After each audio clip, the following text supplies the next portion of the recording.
Time now for sports on 104.7 The Cave. Here's Ned Reynolds. Mike, the intern Ned Reynolds in the studio on a Thursday morning. It looks like the NCAA is finally starting to push back a little bit. They have pushed back quite a bit, as a matter of fact, and have voted almost unanimously, if not unanimously, to change the transfer portal for football to one portal period, and eliminate the spring portal. That was, I think, the key, because a lot of players were transferring in the spring. It was taking its effect on the spring football drills that a lot of teams go through, and coaches were having trouble with their roster. Of course, you could also build your roster depending on the circumstances, but that's out. That's gone. It's sayonara, out of there. There's going to be one transfer portal.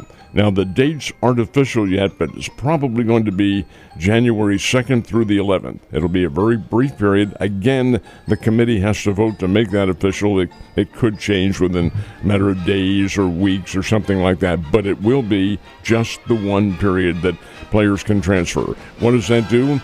Well, of course, a player in the portal can continue to play for his team if he wants to. Coaches frequently don't want them there. They yank their scholarships, but they can play. So it's going to present a different look on things and a different time when the players can be coming into a new program. But it does give coaches who are looking at the transfer portal to build new teams, gives them extra time to add players and fit them into the mix, so to speak, as opposed to the spring. And it does take away a little bit from the players' liberty. Be interesting to see how this works out. I like it because, I mean, you're going to have some form of transfer portal. Or they've already given it up, so that's too much. But I think the way they're finally fine-tuning it gives teams a chance that if they get some talent early, they can at least have them for a year, develop their team, and move on, as opposed to, we've had these guys for like 3-4 months, and they just decided to blow up our whole program and plan and move on. So at least it gives the smaller schools in D1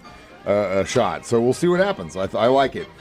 We got the Dolphins and Bills tonight in Thursday Night Football. Yeah, and this is a big chance for the Buffalo Bills, who are a very good football team. They are an 11-point pick against a team, I should say, that is really, Coach McDaniel has some problems with that Miami Dolphins team. They aren't together. They've gotten beaten in 2 games, or 0-2, and this is by teams that, of course, anybody in the NFL can beat anybody else, but Miami has not played well. So look for Buffalo to win big tonight. They are 11-point pick, and the Bills are right now one of the trendy picks to get through the AFC season and perhaps get to the Super Bowl. We'll see what happens, because there's still a long, long way to go, including a meeting with the Kansas City Chiefs.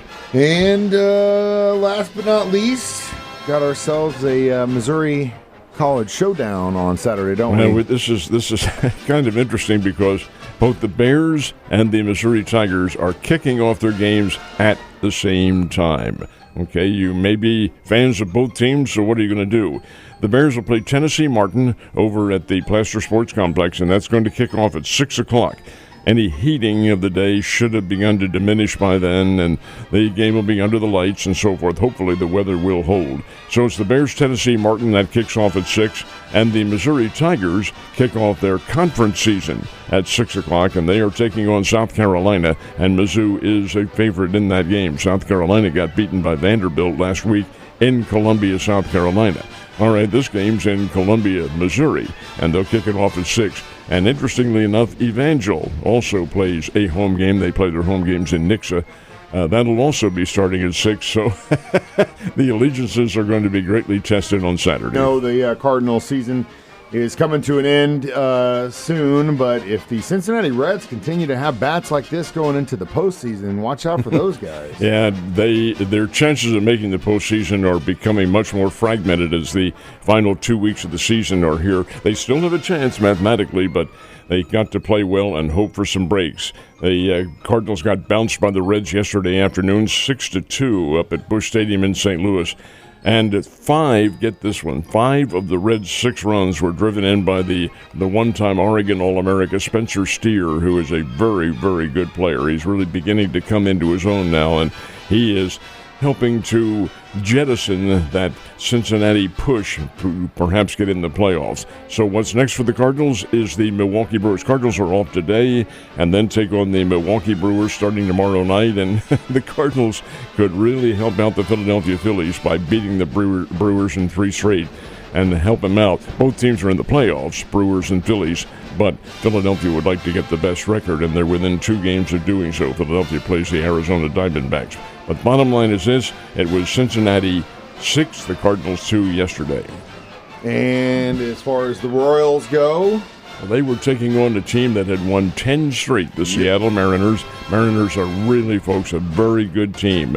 Can they hang on? Well, they've got to win, and they did not last night. The Royals beat them by a score of 7-5. Adam Frazier hit a 2-run home run in the 8th inning, and the Royals scored 4 runs in the 8th to seize the lead and hold on to win 7-5. That's a very big win for Kansas City. They're probably not going, in fact, not probably, they won't go anywhere this year, but the Mariners keeping them on the very edge. That's big for KC. And baseball tonight here in Springfield at Hammons Field as the Springfield Cardinals take on the Tulsa Drillers. This is game 2 in a best-of-3 series. A win for Springfield tonight, and that series comes to an end. And the Cardinals next take the diamond on Sunday afternoon at Hammons Field. That's if they win tonight.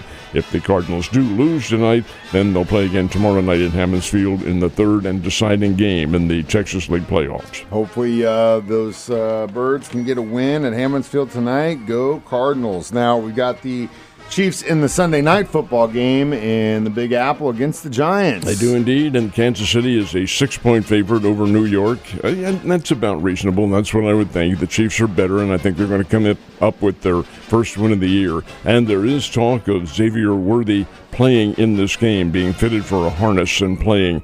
He does have the torn labrum. He also is recovering from the dislocated shoulder, which was brought about or caused the labrum to be torn. But the fact is that Worthy in there does give Patrick Mahomes at least an option. Still might have Rashee Rice, but he won't be available for another 4 games.